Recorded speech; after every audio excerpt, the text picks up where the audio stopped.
I have good news and bad news. The good news is that 8 out of 10 children diagnosed with cancer this year will survive if they receive treatment. The bad news is that the same medications that save us can also harm us. When we give cancer drugs to children, we have to be especially careful.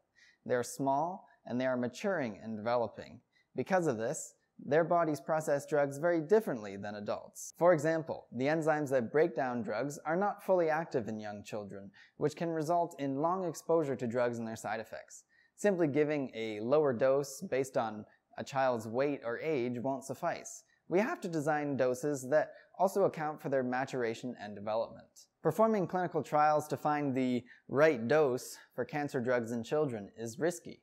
I am working on simulation methods that can reduce this risk. So I designed math models that represent the anatomy and physiology of virtual people, and I use them to paint a picture of the way that drugs move and interact within our bodies. The virtual people could have any qualities that I'm able to describe with numbers. For example, they could be large or small, old or young, male or female, and so on. For most medications, safety is linked to drug concentrations in the blood.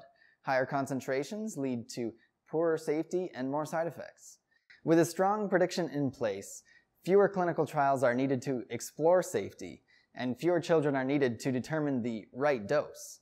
Strong prediction is especially important for new medications that have not been tested as rigorously. My goal is to ensure the safest use of cancer medicines in children. I will strive to make cancer treatment just a small chapter in a child's life and not the whole story.